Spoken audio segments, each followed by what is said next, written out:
నమస్తే, welcome to I dream talking point with Kavitha.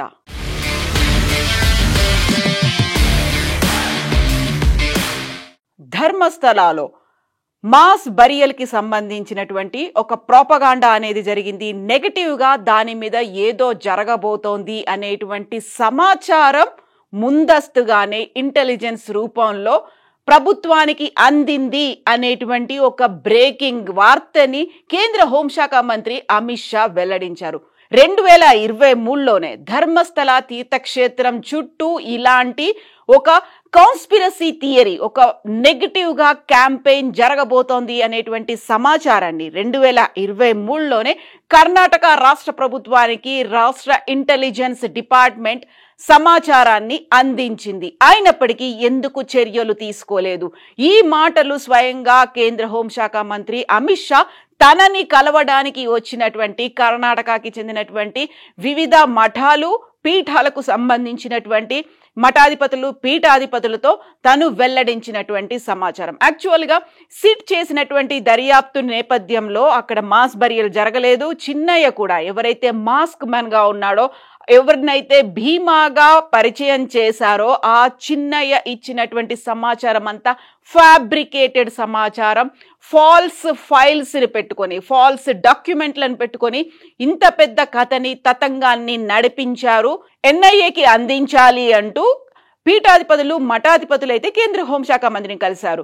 National investigation agency ఆధ్వర్యంలో మాత్రమే ఈ కంప్లీట్ గా ధర్మస్థలాకి సంబంధించినటువంటి సమాచారం బయటకు వస్తుంది అంటూ కర్ణాటకకి చెందినటువంటి అన్ని మఠాలు, పీఠాలకు చెందినటువంటి అధినేతలు, మఠాధిపతులు అంతా అమిత్ షాని కలిసిన తర్వాత వచ్చినటువంటి సంచలనమైనటువంటి అప్డేట్ ఇది. యాక్చువల్గా ఇలా జరుగుతుంది అని 2 ఏళ్ల కిందనే తెలిస్తే ఎందుకని ఆగారు? నిజంగా అలా జరగాలనే లక్ష్యం కావచ్చు, ఆ టార్గెట్ ఎజెండా ఎవరిది అనే దాని మీదే ఎన్ఐఏ ఇప్పుడు ప్రోబ్ చేయాలి, ఇన్వెస్టిగేషన్ చేయాలి అనేటువంటి డిమాండ్ సర్వత్రా వెల్లడవుతోంది. ఇందులో భాగంగానే ఈ సెప్టెంబర్ 10న అక్కడ ఉన్నటువంటి మఠాలు, పీఠాధిపతులు, అలాగే సాధులు, సంతులు అందరూ కలిసి ధర్మస్థల చెలో అనేటువంటి నినాదంతో ధర్మస్థలాకి చేరుకోబోతున్నారు. దానికి సంబంధించినటువంటి తమ కార్యాచరణను కూడా అనౌన్స్ చేశారు.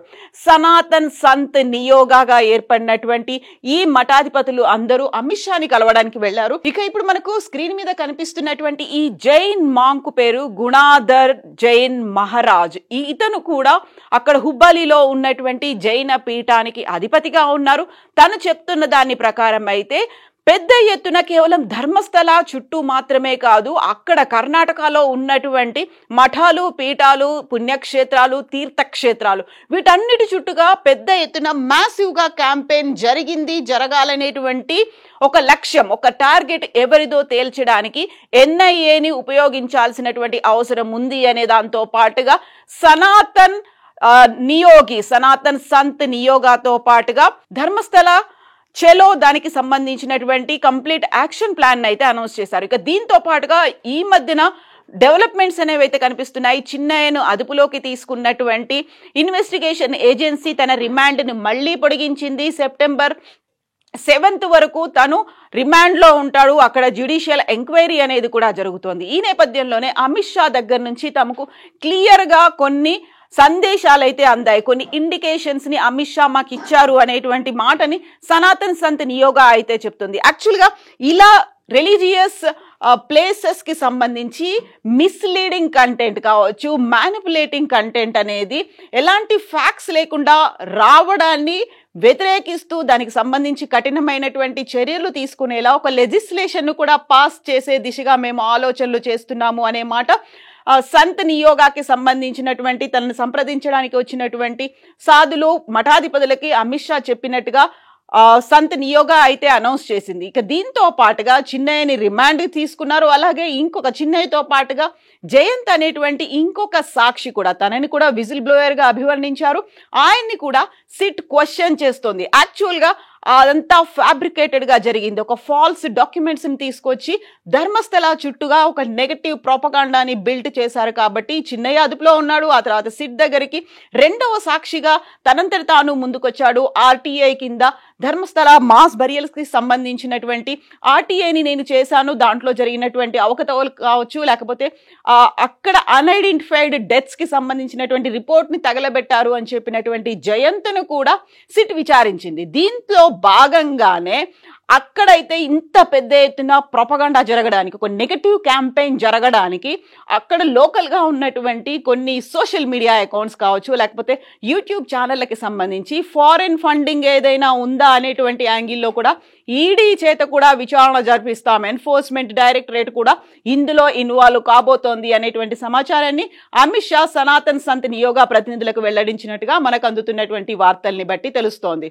ఇక అరెస్ట్ చేసినటువంటి యూట్యూబర్ ఎండి సమీర్ కి అయితే ఇప్పుడు బెయిల్ మీద విడుదలై బయటకు వచ్చినప్పటికీ తన ఇంటి మీద సిట్ పోలీసులు అయితే రైడ్ చేశారు. ఆయన ఉపయోగించినటువంటి మొబైల్ ఫోన్ తో పాటుగా తన యూట్యూబ్ ఛానల్ దూతాకి సంబంధించి ధర్మస్థల తీర్థక్షేత్ర ట్రస్ట్ లో అక్కడ మాస్ బరియల్ జరిగింది అనేటువంటి విపరీతమైనటువంటి వందలు వేల సంఖ్యలో పుర్రెలు, అక్కడ ఉన్నటువంటి స్కెల్టన్స్, వీటన్నిటిని ఏఐతో చిత్రీకరించి యూట్యూబ్లో అప్లోడ్ చేశాడు, తన దూతా ఛానల్లో అప్లోడ్ చేశాడని చెప్పి ఆయన ఇంటి మీద కూడా పోలీసులు రైడ్ చేశారు. ఫోన్తో పాటుగా ల్యాప్టాప్ని కూడా సీజ్ చేశారు. ఇక ఇంకొక యూట్యూబర్ అభిషేక్ ఉన్నాడు. అభిషేక్ని కూడా పోలీసులు క్వశ్చన్ చేస్తున్నారు. తమ ఇంట్రాగేషన్కి హాజరవ్వమని ఆయనకు కూడా నోటీసులు ఇచ్చారు. దానికి ప్రధాన కారణం చిన్నయ్యని ఇంటర్వ్యూ చేయడంతో పాటుగా తన కూతురు అనన్య భట్ మిస్ అయింది అని పెద్ద ఎత్తున క్యాంపెయిన్ చేసి మీడియాకి ఇంటర్వ్యూలు ఇచ్చినటువంటి సుజాత భట్ని ఇంటర్వ్యూ చేశాడు అనే కారణంతో అభిషేక్ను కూడా ఎంక్వైరీ ముందు హాజరవ్వమని పోలీసులు అయితే ఆయన్ని సిట్ ముందు హాజరవ్వమని చెప్పారు. ఇక దీంతో పాటుగా ఇంకా ఇంకొక డెవలప్మెంట్ గురించి మాట్లాడుకుంటే అక్కడ ఉన్నటువంటి మహిళలు చిన్నయ్యకి అండగా ఉండి బెల్తంగడి పోలీస్ స్టేషన్కి ఒక పుర్రెతో సహా వచ్చి కంప్లైంట్ చేయడానికి వచ్చినటువంటి అడ్వకేట్ల మీద కూడా ధర్మస్థలాలో ఉన్నటువంటి విలేజర్స్ కంప్లైంట్ ఫైల్ చేశారు. తమ ఊరుని, తమ పేరుకి, అలాగే తమ ధర్మస్థల తీర్థక్షేత్రానికి సంబంధించి ఒక చెడ్డ పేరు తీసుకురావడంలో సహాయపడ్డారు. ఈ అడ్వకేట్ల వల్లే ధర్మస్థలాన్ని దేశవ్యాప్తంగా కాదు ప్రపంచమంతా ఒక నెగటివ్ యాంగిల్లో చూసింది, నెగటివ్ ఇమేజ్ పోర్ట్రే అయింది అనే ఉద్దేశంతో అడ్వకేట్ల మీద కూడా అక్కడ ఉన్నటువంటి విలేజర్లు కేసులు పెట్టారు. దీంతో పాటుగా అక్కడున్నటువంటి మహిళా సంఘాలు సోనియా గాంధీకి లెటర్ రాశారు. మీరు ఇంటర్వ్యూన్ అవ్వాల్సినటువంటి అవసరం ఉంది, సిట్ ఏమీ తేల్చలేదు, ఎన్ఐఏ వస్తుందో రాదో తెలియదు. దెన్ వాట్ అబౌట్ అక్కడ జరిగినటువంటి మిస్సింగ్ కేసులు? అక్కడ సుజాత కంప్లైంట్ అనేది ఒకటి ఉంది, అంతకుముందు 79లో జరిగినటువంటి వేదవల్లి మిస్సింగ్ కేసు ఉంది, పద్మలత మిస్సింగ్ కేసులు. ఈ 3 కేసులకి సంబంధించి ఇప్పటిదాకా అయితే ఏం జరగలేదు. బెల్తంగడిలో ఏం జరుగుతోందో మాకు తెలియదు, మీరు ఇంటర్వ్యూన్ అవ్వాల్సినటువంటి అవసరం ఉంది అంటూ మహిళా సంఘాలు సోనియా గాంధీకి కూడా లెటర్ రాశాయి. ఇవన్నీ డెవలప్మెంట్స్ ఉన్నప్పటికీ కూడా 2023లోనే ధర్మస్థల చుట్టూ ఒక కాన్స్పిరసీ థియరీ అనేది జరగబోతోంది, ఏదో జరుగుతోంది, ఒక మాస్గా ఒక క్యాంపెయిన్ అనేది స్టార్ట్ కాబోతోంది అని ఇంటెలిజెన్స్ కి రిపోర్ట్ ఉన్నప్పుడు ఎందుకని దాన్ని బయటికి తీసుకురాలేదు? బయటికి ఆ ముందే కనుక జాగ్రత్త పడి ఉంటే ఇలాంటి ఇష్యూ జరగకపోయేది కదా అనేటువంటి ఇప్పుడు వార్తలు, అనాలిసిస్లు కూడా వినిపిస్తున్నాయి. యాక్చువల్గా ఈ కుట్ర కోణం వెనుక ఉన్నదెవరు? అక్కడ ఉన్నటువంటి మఠాలు ఉన్నాయా, లేకుంటే కులాలు ఉన్నాయా, లేకపోతే మతాలకి అతీతంగా రిలీజియస్గా ఉన్నటువంటి సెంటిమెంట్స్ని హర్ట్ చేయాలనేటువంటి ఫారిన్ ఫండ్స్ ఏమైనా వీళ్ళకి అందాయా? ఒకవైపు సిబిఐ ఉంది, ఆ తర్వాత ఈడీ ఎంటర్ అవ్వబోతోంది, దీంతో పాటుగా సిట్ దర్యాప్తు జరుగుతోంది, అండ్ నేషనల్ ఇన్వెస్టిగేషన్ ఏజెన్సీని కూడా ఎంటర్ అవ్వాల్సినటువంటి అవసరం ఉంది అనేటువంటి డిమాండ్లు కూడా విపరీతంగా పెరుగుతున్నాయి. సో సనాతన్ సంత్ నియోగా కేవలం అమిత్ షాని మాత్రమే కలవలేదు, అక్కడ ప్రహ్లాద్ జోషి కేంద్ర మంత్రిని కూడా కలిశారు. At the same time BJP leader BL సంతోష్ను కూడా కలిశారు. ఒక మత కేంద్రంగా జరగడమే కాదు, అక్కడ ఉన్నటువంటి రిలీజియస్ సెంటిమెంట్స్ ని హర్ట్ చేయడంతో పాటుగా ఒక బ్యాడ్ ప్రోపగండా అనేది ఆల్మోస్ట్ 2 నెలల పాటు కొనసాగేలా చేసిన ఈ సంఘటన వెనకాల ఉన్నటువంటి వ్యక్తులు ఎవరు, వాళ్ళ ఎజెండా ఏంటి, టార్గెట్ నైతే వాళ్ళు అచీవ్ చేస్తాము అనే ఉద్దేశంలో భాగంగా బెల్తంగడి పోలీస్ స్టేషన్కి అయితే వచ్చారు. పుర్రెల్ని తీసుకొచ్చారు. ఒక ఆల్మోస్ట్ 11 ప్లేసుల్ని ఐడెంటిఫై చేశారు. ఆ ప్లేసుల్లో వందల సంఖ్యలో మహిళలు, చిన్నారులు, మైనారిటీ కూడా తీరనటువంటి పిల్లలు, వందలాది శవాల్ని నా చేతులతో నేనే తగలబెట్టాను, పాతి పెట్టాను అని చెప్పాడు చిన్నయ్య. అందరి మీద అఘాయిత్యాలు, అత్యాచారాలు జరిగినటువంటి ఆనవాళ్లు ఉన్నాయి. చాలా మందికి ఒంటి మీద దుస్తులు లేవు, కొంతమందికి తలలు తెగిపోయాయి, కొంతమందికి ఇతర శరీర భాగాలు తెగిపోయాయని చిన్నయ్య చెప్పడం వెనకాల కూడా ఫాల్స్ డాక్యుమెంట్స్ అనేవి ఉన్నాయి. ఈ ఫాల్స్ డాక్యుమెంట్స్ ని ఎవరు సృష్టించారు? దీంతో పాటుగా రైట్ టు ఇన్ఫర్మేషన్ యాక్ట్ కింద అప్పుడు సిట్లో భాగంగా ఉన్నటువంటి ఒక పోలీస్ అధికారి అన్ఐడెంటిఫైడ్ డెత్స్ కి సంబంధించినటువంటి రిజిస్టర్ ని కూడా తగలబెట్టాడు. ఇలాంటి సమాచారాన్ని ఎందుకని స్ప్రెడ్ చేశారు? వీటన్నిటికీ సంబంధించి ఎన్ఐఏ అయితే రంగంలోకి దిగాలి, బరిలోకి దిగితే తప్ప ఈ కంప్లీట్ జరిగినటువంటి ఒక ప్రొపగాండా, ఫాల్స్ నరేషన్ కి సంబంధించి ఒక సొల్యూషన్ కావచ్చు, ఒక ఫైండ్ అవుట్ అనేది వస్తుంది అనేది అయితే అక్కడ ఉన్నటువంటి మఠాధిపతులు చెప్తున్నారు, అక్కడ ఉన్నటువంటి స్థానికులు కూడా చెప్తున్నారు.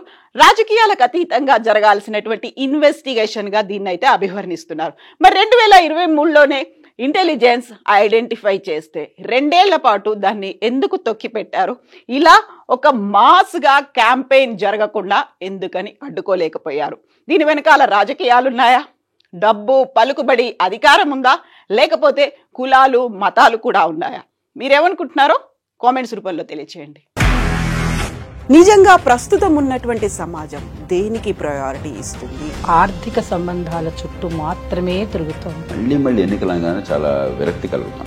మంచి అనిపిస్తుంది కదా, లేడీస్ కూడా ఛాలెంజింగ్ జాబ్స్ చేసినప్పుడు చాలా బాగుంటది. ట్రాఫిక్ అసిస్టెంట్స్ గా నియమించిన ట్రాన్స్జెండర్స్ అందరితో సాల్యూట్ చేయించుకుంటున్నారు. ఫుడ్ డెలివరీ ఇవ్వటానికి వెళ్ళినటువంటి డెలివరీ బాయ్ అనిల్ పై కళ్ళ ముందు